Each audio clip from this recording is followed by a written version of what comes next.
on the grind, never time to play. You got us. It's the weekly wave.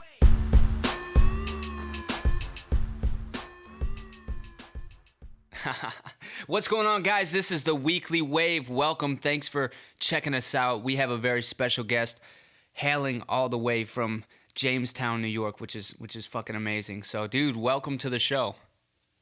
Thank you so much for having me, and thank you to all your friends and followers for accepting me, because not many people do.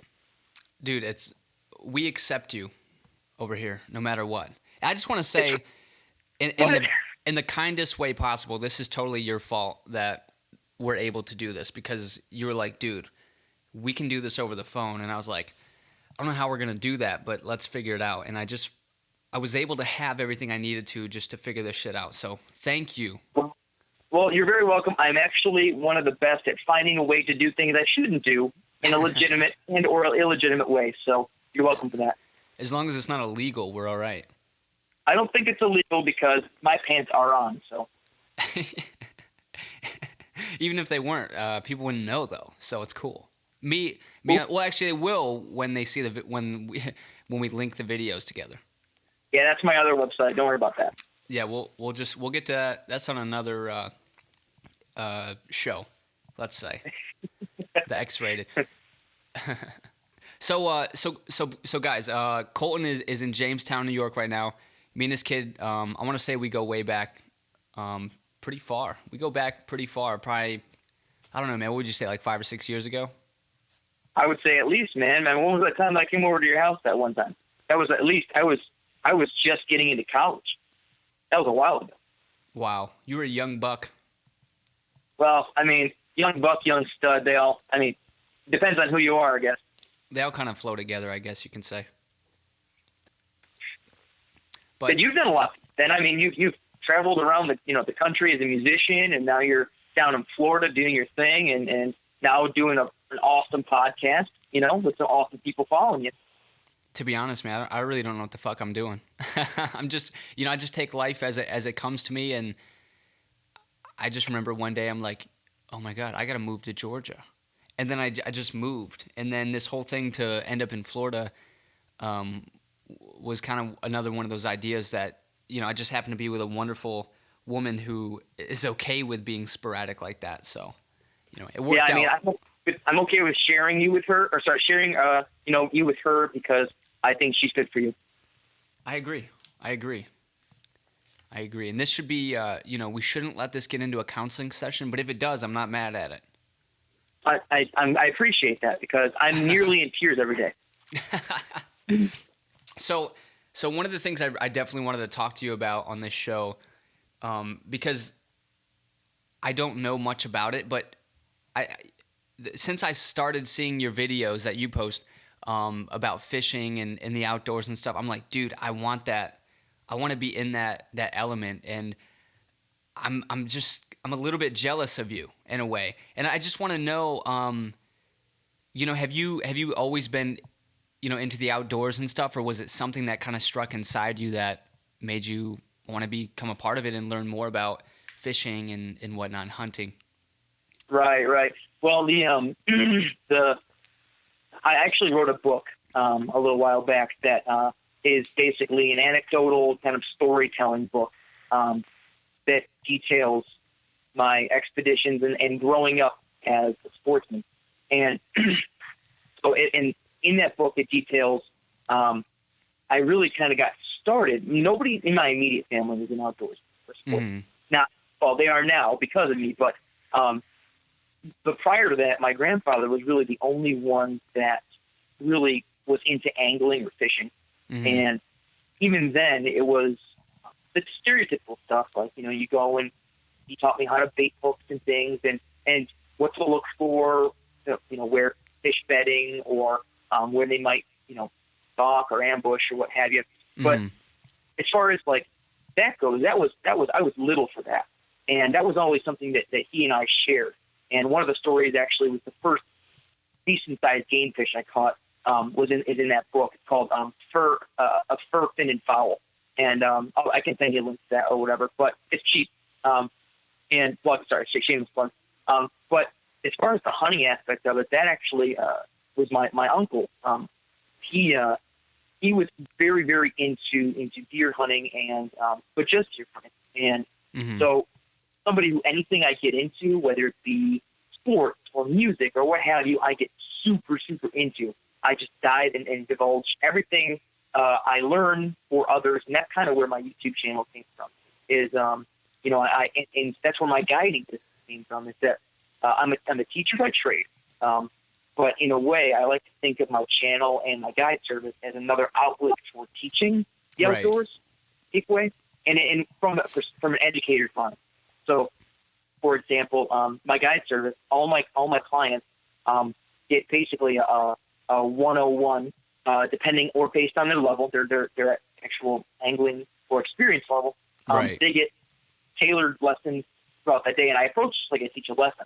I have a plan written out ahead of time for myself, but when we get there, my goal is to have them leave that day, and unlike other guide services, I want them to be able to go out the next day and do stuff. And same thing, I also film the entire thing for them to show them what they do well and what they did poorly, if they want that. Not just basically really cool. highlight reel for them. And it kind of inspires them, probably, like you were inspired. Like, when you were... I mean, it's one thing, I've been fishing and hunting a long time, but then after a while, same thing. I skied way before that too. I've been skiing since I was 2-3 years old, and it's a point where there was very little that is truly challenging or motivating as far as the challenge goes in that realm. So I started to try and do things like filming my hunt, where you think it's hard to shoot at an animal or hunt a deer with your bow in less than 40 yards. It's a lot harder to get that on film by yourself. Especially whenever you're using not an action mounted camera, you're actually mounting a camera to the tree with a stand or what have you, and you're trying to get the angle. It's called a challenge, and that's one reason why, other than my grandfather gifting me a bamboo rod, that's why I love fly fishing so much, is because fly fishing is kind of like the bow hunting of the fishing world. It takes a lot more, in my opinion, preparation. You have to get a little bit closer. You can't power your way through it. Everything's finesse-based for the most part.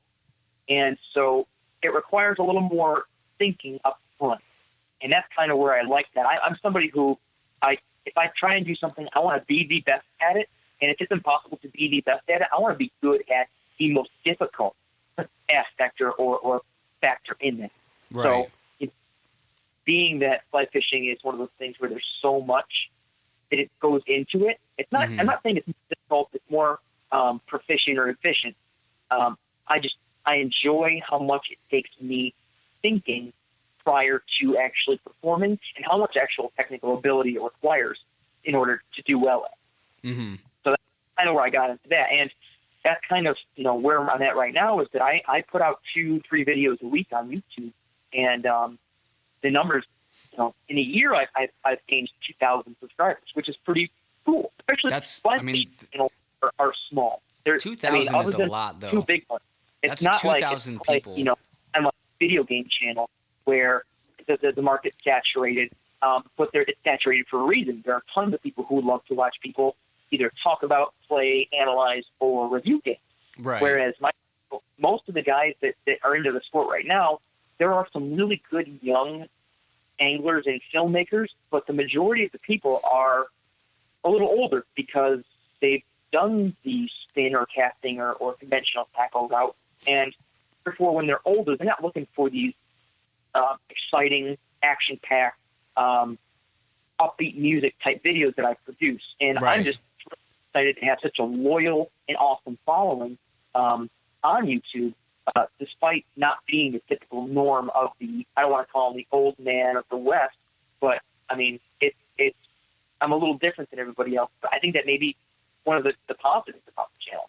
Also, having a bunch of really kick-ass sponsors. I think it's a good vibe. When you sent me the links, you're like, hey man, check this out.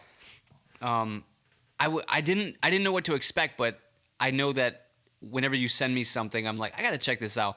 And when I checked it out, I was just like, that. At that point, I was just kind of inspired. I was like, holy shit! Like I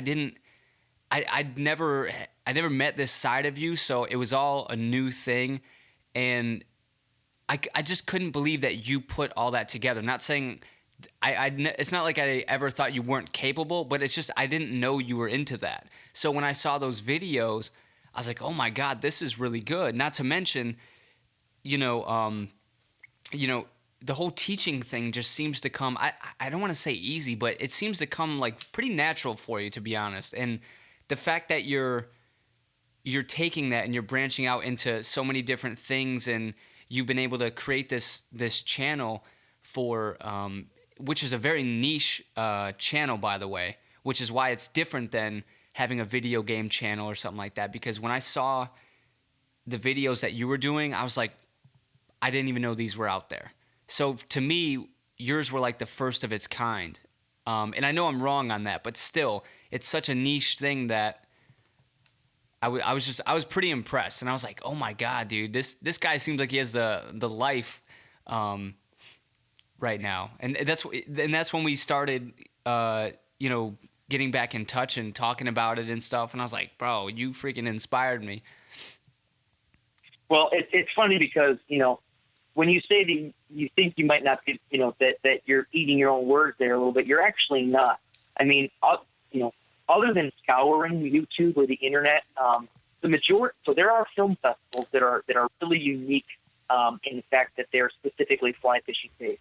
Now, there are tons of really awesome bass fishing videos and stuff, Right. And I'm assuming that some of the people who are listening right now are probably tuning out because fishing isn't their thing. Well, the reason I create the videos I do is because those people aren't looking for the pursuit channel, outdoor channel, sportsman channel type instructional videos that you Right. typically. So I approach it from the aspect that a good lesson in teaching requires to have a highly engaging, a quick pace, and as well as fun basis and transition period. So for a videos, I try and think of them as miniature or short videos or film. Right. And a good film, as far as I'm concerned, is entertaining. So on top of being sometimes fun or funny, the videos tended to be action-packed or at the same time sprinkled information. So I think that's where kind of you were referring to is that, I like the editing purpose. I like the editing process, and that's kind of where, when I have people come fish with me and we get them hooked into things, Right. my clients walk away with a free edited video for them. I get to put it on my channel, but they also get a copy for themselves to do whatever they want with it.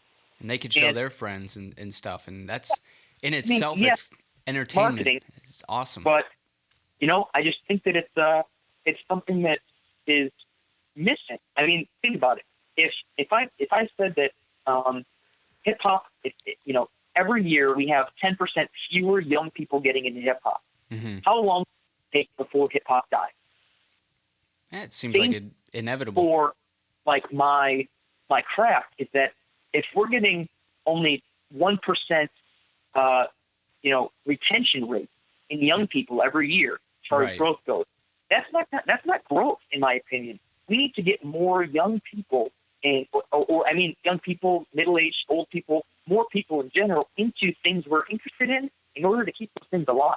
Right. So when I have, for example, a group of kids who are really interested in something, like something that I can help them with, you betcha I'm going to do my best to try and get those kids, or get them, on the water, entertaining, doing it and stuff like that. And that's why I'm writing a new book too right now that is specifically geared to the quickest and most effective way to get someone on the water fishing for the least amount of money. And that should be, I think, done probably by summer of this coming year. And the same site that I'm publishing on right now. Mm-hmm. But which will be in the description. The my website. goal, there's no such thing as a professional fly fisherman, okay, or fly angler, unless of course you count having a TV show or making enough money on sites like YouTube to where I don't have to have a day job. But the thing is I actually really like my day job, and this is kind of, definitely a side thing. just like Right. my clothing line, which I guess I get any link to too, just like my writing. It's all stuff that makes me happy. And I think that's the thing, that being transparent in that on the internet, you're very transparent. People know that you're excited. They know what kind of person you are. And I try to do the same thing, on my end. Is that, yes, I have a couple of review videos that keep my channel afloat for my sponsors, but the majority of the stuff that I'm talking about or whatever is completely me. I'm not It's fronting fun. it.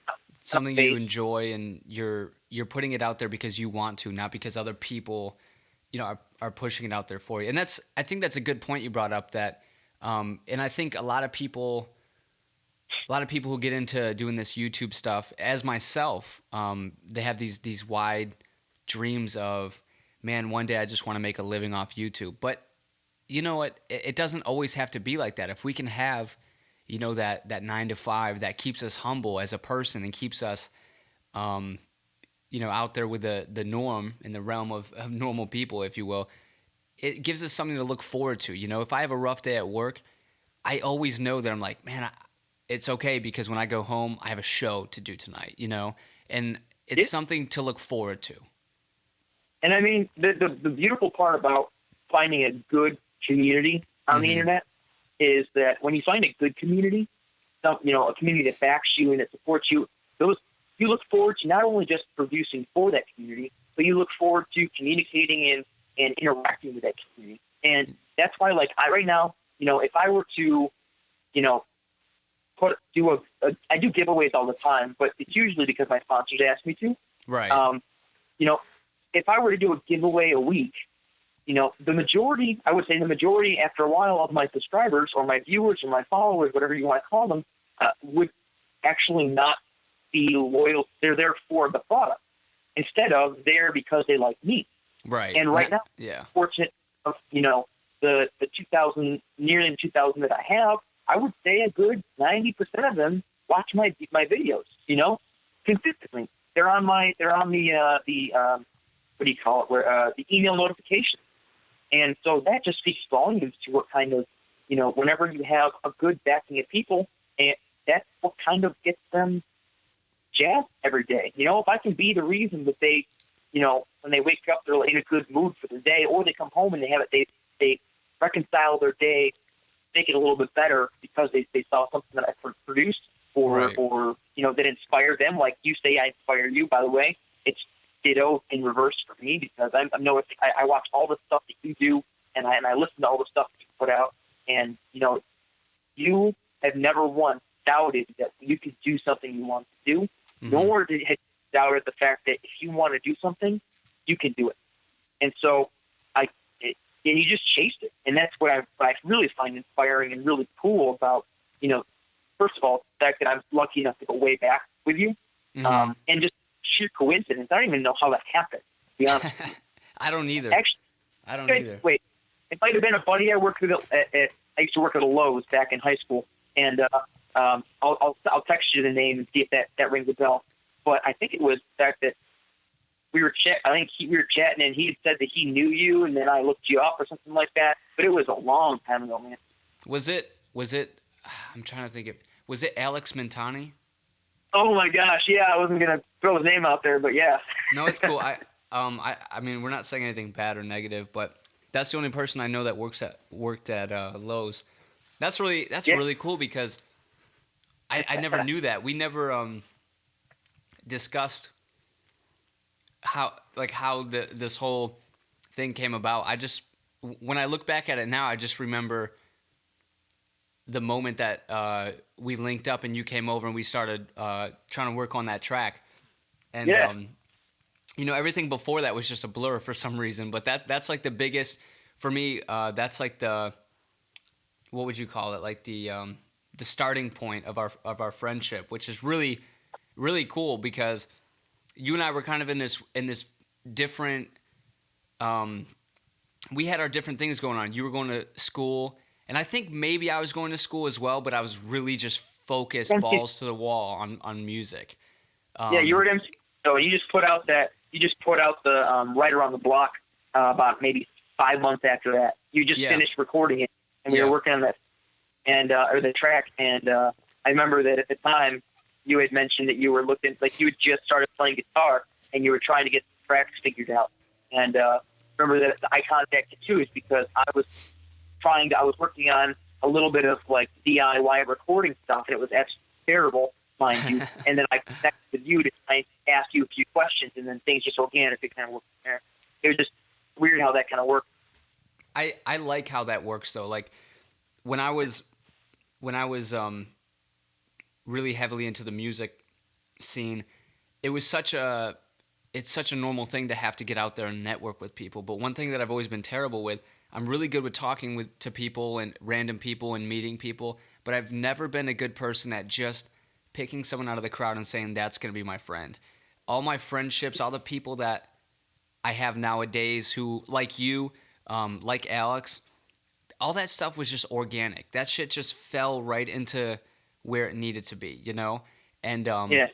I just found that creates the best friendships ever. And the cool thing is, you know, with friends like you, friends like Alex, and a lot of my friends that I have, I don't necessarily like see them every day, talk to them every day, or you know, we hang out on very on pretty rare occasions, especially now that I'm in Florida. But when you get back together with these people, it's just like you never left, and you're just like best buds, you know. And you can't just make up a friendship like that, which is it's just so cool, man. That's just like one of the things that I've learned over the years. You just gotta. I don't force friendships just to get friends. I wait for it to just come together. Yeah. So yeah, and that's the cool thing is that, like, you know, so until you leave your small community or your high school or whatever, you're never really forced to interact with other people. Right. And therefore, you almost pigeonhole yourself into being somebody or acting like somebody or being friends with people that you might necessarily truly ought to be friends with or act like. So because you run into them at the grocery store. Yeah.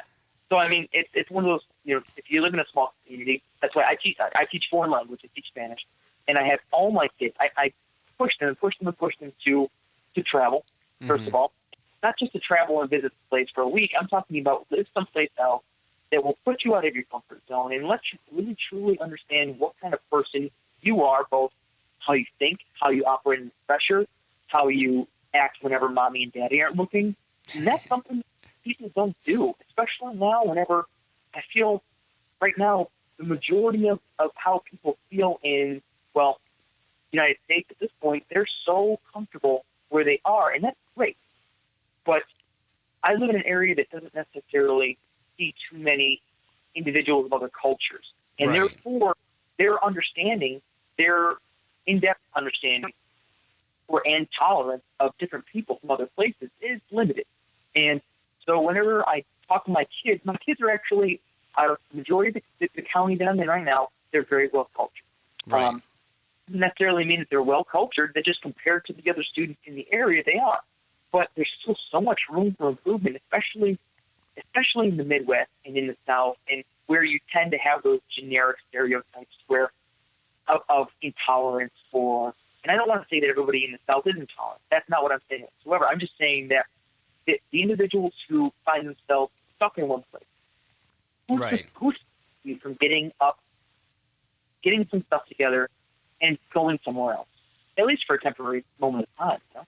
Yeah, and that's kind of what you in order for you to expand your horizons, you had to get up and leave, and you went to Georgia, and that changed you as a person. You're living in Florida. You're changed as a person. You're with an incredible lady. She's changed you in a good way. And so, like, same thing with me. You know, it's just traveling for me and getting out and learning new things and being multicultural and even not necessarily the multicultural aspect of it, but the aspect that you don't know what kind of person you are as far as whenever life throws you a 3 curveballs footer, you don't know how you're going to swing. So why don't you go and step plate once in a while and go do something new? We don't do that. Yeah. And that's, you know, that's why I want to get you up here. And I want to get you in some waders, get you in some water that's, you know, 30 degrees, and get you hooked up on something. I'm down. I want to wear those. I want to get one of those like fly fishing suits, man, and just dive right in. Just be in it, you know. Just live in that realm. I'm excited for it, man. Like I wish I could do it tomorrow, which I suppose, if I really truly wanted to, I could link up with some people down here and get into the whole fishing thing. But um, I don't know. I don't have as much drive. I was telling Val the other day, I go to work and I bust my ass and I'm very I work very diligently and I'm a very hard worker. But when I come home, I just want to relax. So it's so hard for me to get up the urge to want to go out and get fishing lessons or something. But you know, going back to New York is going to allow me to be back into I don't know. I guess you can say that comfort zone, because I am comfortable out here. I was comfortable in Georgia, but whenever I go home to visit, I'm like, oh my God, there's just nothing like being around, the people that you grew up around. Yeah. And it's good. Like you were saying, it's good to move away, go to a place where there's just different types of people because like you said, you don't know the type of person you are. You do, but only to a certain extent because of the people that you've grown up around, the people that are currently in your community. But when you grow up and you go out to other states and you live somewhere else, something that's just very uncomfortable at first, you're forced to be in different situations that you probably would have never gotten into. Not necessarily good or bad, but Right. it helps you grow. I mean, if I look at who I was before I moved to, further south and even further south now, I mean, I don't know. I just feel like I would be a completely different person, Absolutely. like way different. I'm just when I was in high school, I was a very timid type person. I kind of fit in with everybody. I wasn't the cool kid, but I wasn't necessarily the kid that got picked on all the time. but but now that I moved away and I've been on my own for a while, I've developed my own voice. I've developed certain characteristics that allow me to speak up for myself in certain situations and make certain decisions that maybe I wouldn't have known how to make had I just stayed in New York. Right. Which is And okay, it, and it's not. it's You're not all, a bad person if you don't branch out. yeah, it's always good to come home, especially Right. once you've done your thing and you know who you are and you've made your own voice. Hmm. Now it's time to go back and establish yourself as the adult, the true adult that you are. Hmm. And so I totally am stoked to have you come back closer. I know that it's going to help bridge those relationships that have been strained but still very solid, with the people at home. And so that's kind of what I had to go through. I lived abroad for a while, Hmm. quite a while. That's And true. I forgot you did that. Totally forgot. what? I totally forgot Yeah, that you. Yeah. Where were you living that was, again? I lived in Spain for quite a while. Spain. Well, you were there for like what, 3, 4 months? Um, Closer to a year. Wow, you were there for.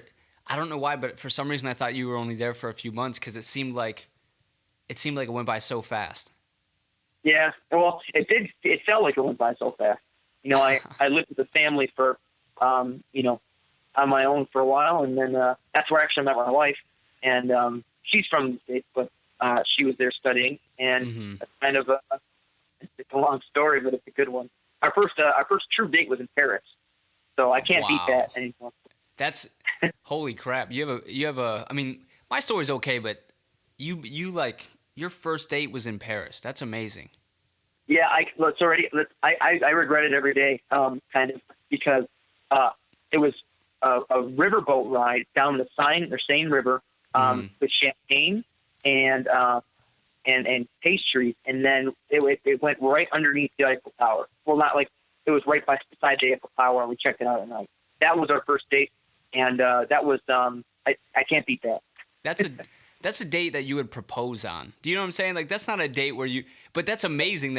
I'm super jealous about that. But when you think of a date like that, you're like, Jesus, that's not like a typical date where you would get to know somebody and stuff. That's a date that throws you right in the middle of it. I mean, Yeah, that that was a seems Hallmark perfect, movie, man. basically. It was a Hallmark movie I could not capitalize on. No, that's like amazing. I hope you guys have like pictures and stuff from that. Maybe not. Maybe you weren't all taking selfies on your first date in Paris, but I totally would. We didn't have those fancy schmancy phones at the time, but we definitely had good pictures from actual cameras, and it was just it all led down to all led up rather to some really good times and really great memories, and I could not have asked for somebody more tolerant and accepting, as well as just she is amazing. So, and it's all about, if I didn't know who I was now after traveling, Mm-hmm. I wouldn't be as sure and or confident in my life choices. So, and she's totally cool with me going fly fishing all the time. So, well, maybe not all the time, but she's always good with whenever she calls, and I say 5 more. So that's at least she's aware of that. That always works. That always works out. That's nice when you can come together like that. I was always, and I'm sure you can attest to this, but when I was younger, I would always hear adults be like, "Man, never get married. It's not, don't ever get married, kid."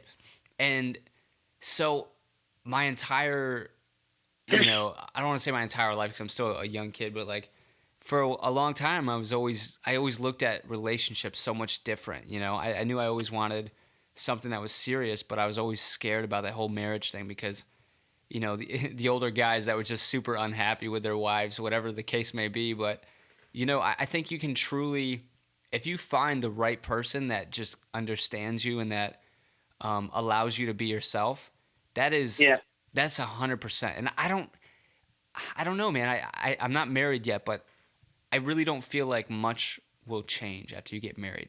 They have movies that show it, that you get married and then all of a sudden, the girl turns crazy or whatever. But I don't really know if it's like that. No, and you know what it is?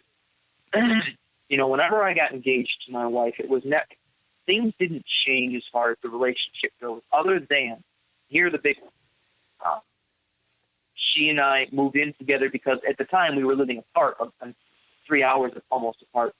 And whenever we got engaged, I in order to make sure that, we were going to move forward and to, join homes, whenever I moved in, it took about 2 weeks adjustment, maybe, to get, acquainted with each other's nuances. But by the time we were in that stage of being ready to get married, or becoming engaged, even, we had already seen each other, in the worst and the best, with or without makeup, first thing in the morning, last thing at night. Everyone makes it out to be this life-changing switch. And it is, in the respect that you confirm to yourself that, this is my ultimate goal. You are my ultimate goal. And other than most of the big life changes happen after, like buying a home, having children if you so desire. Those are the things that should scare people more. But the best part is because you're with the person you trust more than anyone else, it's not a big deal, or even if it is a big deal, the two of you can work together. Mm-hmm. And that's, looking for the lover of your life. You're looking for the partner for your life, And so that's kind of what we saw in each other. And that's why it made this transition super, super smooth. Much smoother than our president's transition right now. And that is the best gift you can get in life. Is that what we're talking about? Yeah, absolutely. I mean, and the best part about, your significant other, is that they're like your best friend that you actually can choose. Your best friend, your best bro, can either fall in your lap or can bother you or pester you enough to where you're just like, fine, friend. This person you actually get to choose. Right. That's true. That's true. You get a choice. Yeah. So I mean, like, I know that whenever you come up, we're gonna do a lot of fishing. Do you have any questions about like fly fishing or fishing in general, or like the outdoors, or like stuff you've always wondered or you wonder now, or like I've been talking a lot about myself, and I'm not that confused, I promise.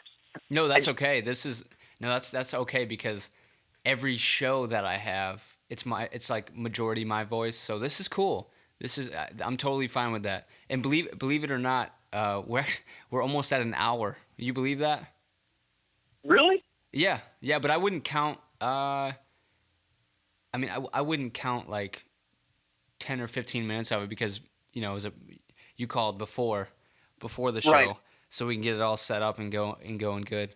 But as far as the any questions, I feel like a lot of it is just going to be more hands on that I'm just going to have to know. But I would always be, when I would flick through the TV channels when I was living back at home and I actually had cable and I could afford cable. I would always run across it was like the Sportsman channel, where they would have things like the fishing and stuff, and the fly fishing always intrigued me because I never understood it. I never understood Right. why or how it came about. I was always taught with a regular your average standard fishing pole, and Yeah. fly fishing just seems like a more of an art. Regular fishing is like if you just want to throw something together real quick, go out and catch some fish. But fly fishing just seems like you're not only doing it to catch fish. You're doing it because it's an art in a way. And Yeah. yeah, I don't So know, like man. It's cool. the biggest draw is that fly fishing is actually much older than conventional tackle by a couple hundred years. In fact, the first fly fishing, if you really want to break it down, it's called tenkara, and it's a Japanese art form in which it's one long, flexible piece of bamboo. Mm-hmm. There are specific rods that are meant with one string. Okay, it's usually made of silk and attached to one very unique artificial fly tied with natural material. And they would flick it upstream and then put the stick really high.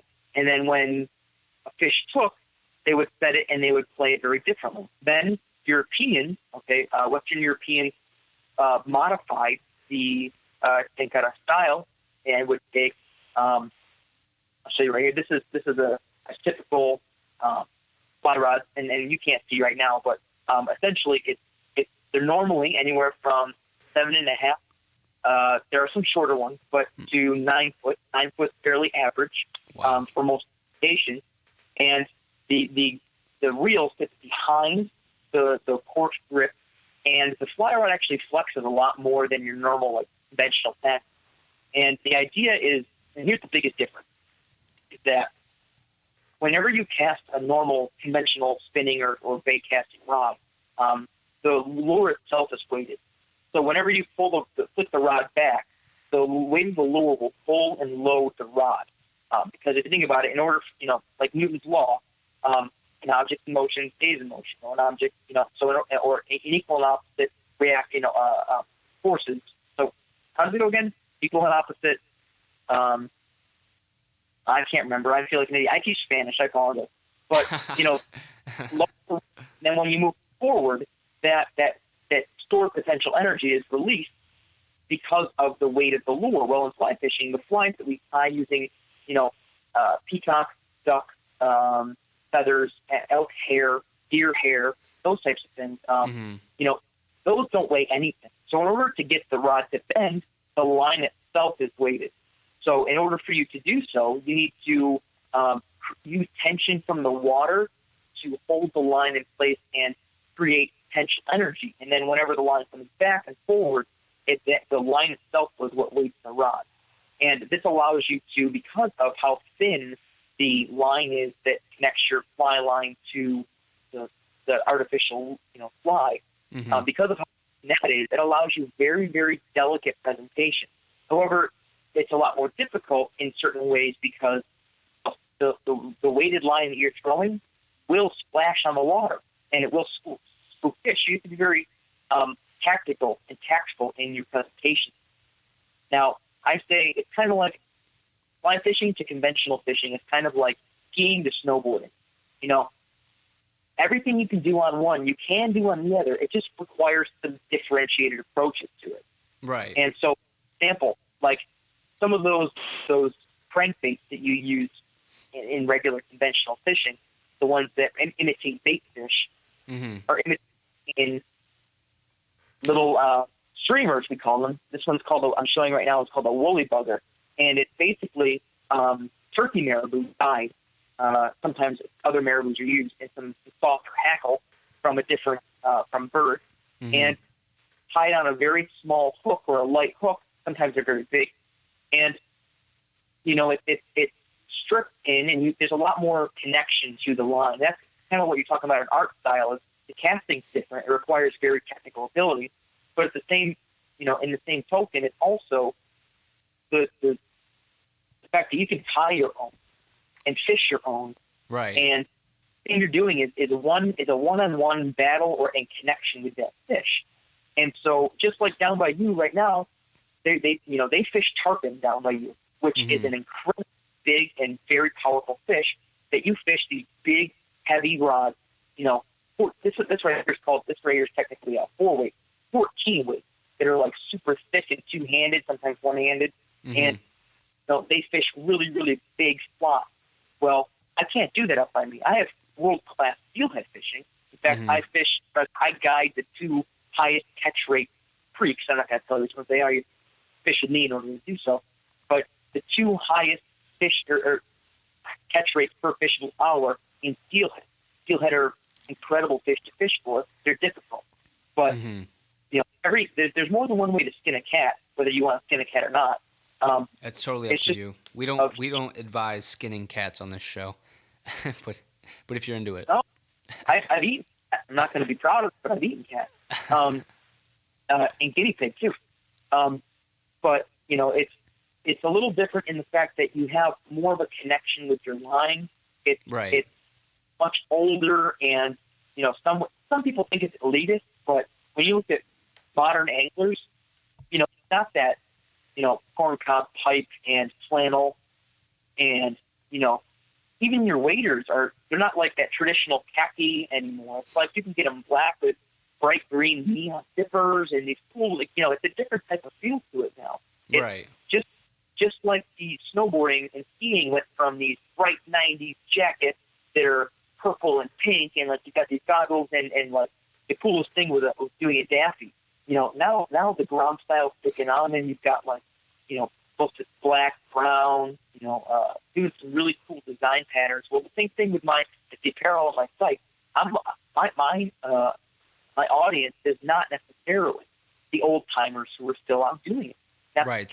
Probably kids your age too that are into it and have the same type of lifestyle. Yeah. So like, I'm most of my stuff is either black, gray, navy with some, sketches on it, stuff like that. It's not like hokey. Most of the stuff people think about is like that life is good stuff. And yes, I was just thinking of that. It's a very specific clientele, and my clientele is not like that at all. The people I have flat rims, a bunch of flat, like 95% of the hats I put out are flat rims. And they look cool too. Like your apparel, dude. Like, I obviously I have to get some from you. I gotta support you and buy some from you. But when I saw the shirts, I was like, dude, did you come up with these? And you're like, yeah, man. I was pretty impressed because the presentation of them just looks so. I don't know. To me, when you look at the shirts, you look at the hats, they totally encompass the lifestyle. I don't know. It made sense, dude. It made 100% sense, and I was like, I don't consider myself an outdoorsman at all, just because I don't participate in it. But right. in the back of my brain, it's something that I would like to get into, and I'm going to get into. But just seeing those shirts and stuff, I was like, dude, I would totally wear that. I would wear that 100%. Yeah. So like a lot of the guys that come into the hunting world or come into the fly fishing and fishing world, bass fishing even. I have a lot of bass fishing stuff on my site too, and on my YouTube. A lot of those guys, are military. They're young kids. They're old school guys. It doesn't matter. But by doing a unique blend of different stuff, you can hit a large crowd. Like I didn't even think about it. I had it crumpled up here for a different a different video I was putting out before. But like, here's just an example of like I have a hunting, and I'm showing it on my camera. I apologize if you can't see this, but it's just an example of here's a hunting jersey top that I have. It's simple. This is the first generation run. It's a jersey, it's a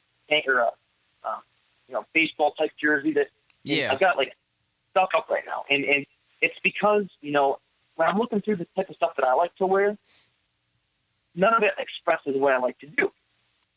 So, if I can make that myself, I feel like there are probably other people who wouldn't mind it. I think it's kind of the same way with your Black Box. It's like, and there's a lot of cool stuff that you would want to wear that's not produced, or it's produced and inaccessible, or is just not right, Yeah, and it's overpriced, maybe. Overpriced, just not 100%, But when you can make it, people like you and I, when we have these ideas, in a way we like to entertain, which is exactly why we have the channels that we do. But you're exactly right. Creating shirts and hats and stuff that you personally would wear. I mean, almost to the point where you're like, dude, I don't even give a fuck if anybody buys this stuff, because you know what? It's more for me, that I could wear. That's kind of how I think about it. I'm like, dude, I just make stuff for myself. And if other people think it's cool and want to support, throw in some money and be part of it, that's 100% awesome, But yeah. And so, it's funny because I haven't purchased a graphic T-shirt or a hoodie for myself from anywhere else in the last 2 months, because ever since I started producing stuff that I really like, it was once I got my designs kind of more hashed out.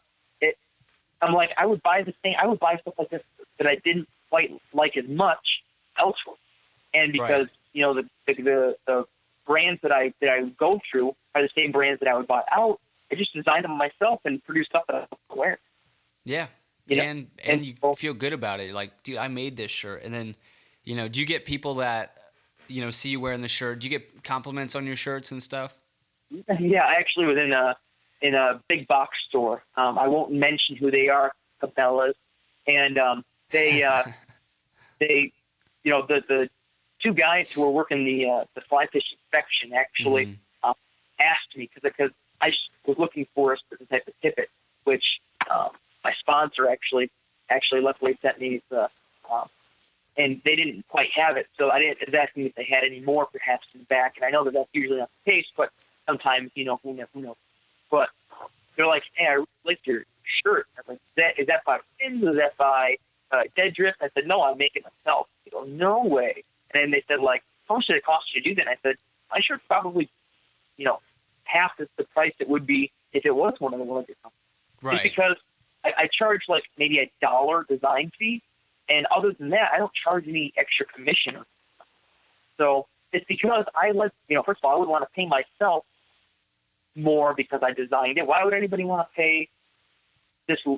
I'm not a massive company. I'm not, I'm not LuLaRoe. I'm not Lululemon or any of those other, super high designers. Yes, but why would anybody want to pay me to stock the shirt when it could just easily go in, if they were good at design or, whatever, they could try and do the same thing themselves.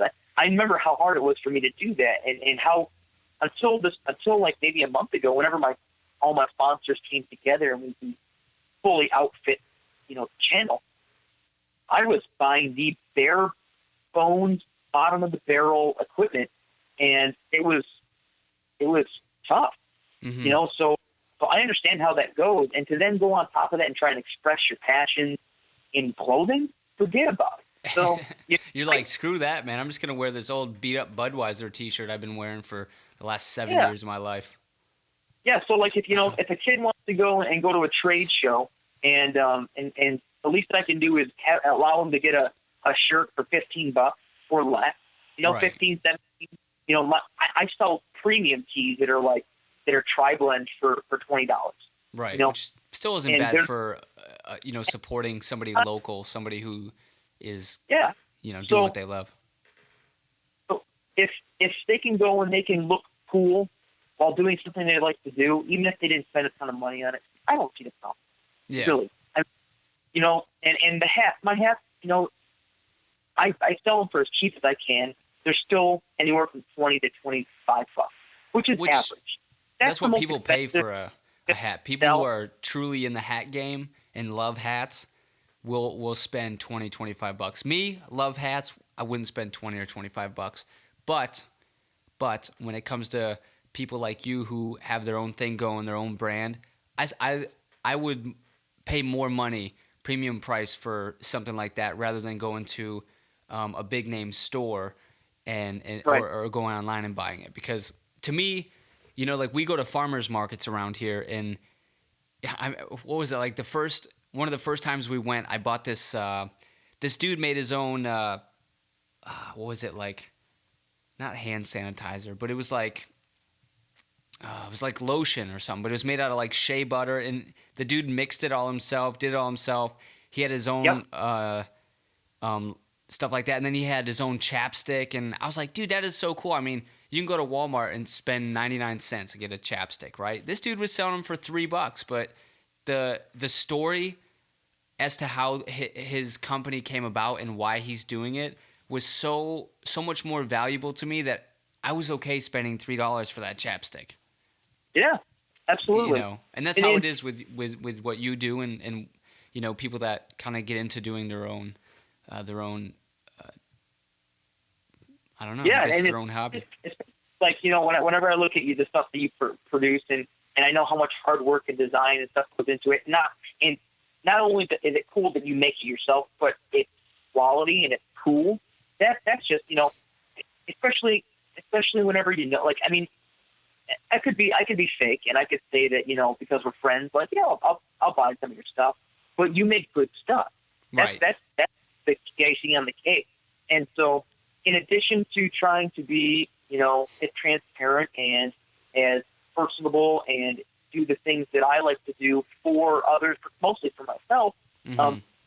why would to top it off, the icing on the cake being as inexpensive when compared to other companies or other places or whatever, that's kind of my way to give back. I make cents on the products that I sell. Making money out there, man. I make cents on my YouTube channel. I mean, over time it adds up, but I'm making cents on the hour in order to do this kind of stuff. The Right. reason I do it is because, just like if I were to count up the amount of money that I would make compared to the amount of time I spend teaching, I make cents. I mean, truly, if a good, as far as I'm concerned, you don't have to spend extra, 8 hours a day after school to school.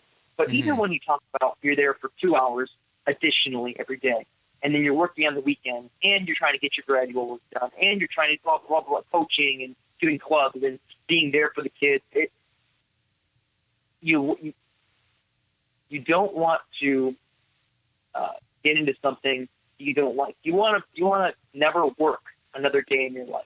Right. So you want to go and you want to enjoy what you do. And one way to do that right now is for me to educate in the outdoor world and to provide inexpensive alternatives for people. Instead Mm-hmm. of going and taking a fly fishing class, if I And can spending offer all enough that money. videos on the playlist to help, satiate that niche, then awesome. And they're free, It's just when people put on their ad block that I don't get, any revenue from that. But you know what? That's not, You got to get but millions of views, man. You got to, once you hit that million, you start making, I don't know what you make, but yeah, you got to get a shit ton of views. It's consistency, just like Right. anything else, Mm-hmm.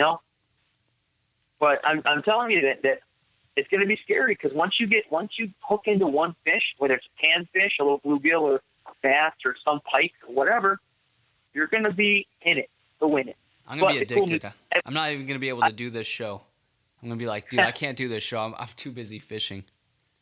Well, by that time, you're going to be able to run the show as your job. That'd be killer. We can be man. neighbors. You don't even have to. You don't even have to live near a city. You can just live near me, and we can go fishing all the time. Let me just build a tiny house and live in your backyard. Can we just do that? I mean, house is the same thing. The shed is just insulated, right? You have running water. That's Actually, pretty much it. hose in the back. As long as you're cool with sipping out of the hose, then whatever. I'm okay with that. And fuck having, a toilet and stuff. I'll just, if there's an outhouse, cool. But as long as you have a tree back there, I'm cool with that. I don't know if Vale's going to be cool with that, but it is what it is, I guess. She's down for the cause. I'll say that. We can play shows together and just jam all day. And Exactly. But hey, man, we're about at an hour right now. And you know, I think we'll wrap it up. But well, of course, dude, we're gonna talk a little bit more on the phone. So don't hang up. But this is just a goodbye to the subscribers and the viewers. I just want to say thank you, guys. Do you mind if I plug some Twitter and IG stuff? No, go hit it. We'll leave links in the description anyways, but go plug it. Okay, so at Twig and Timber, Twig N Timber, and YouTube is Twig and Timber Outdoors.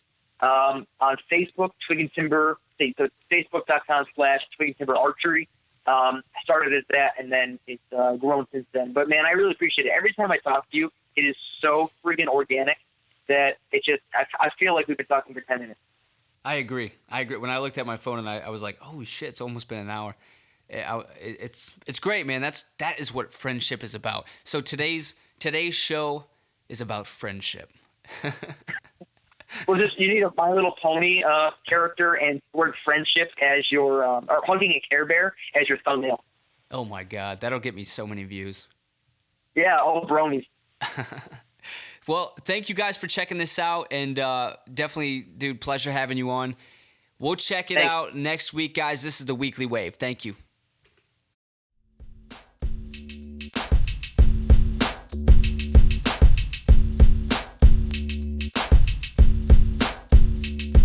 If your brain's clogged up,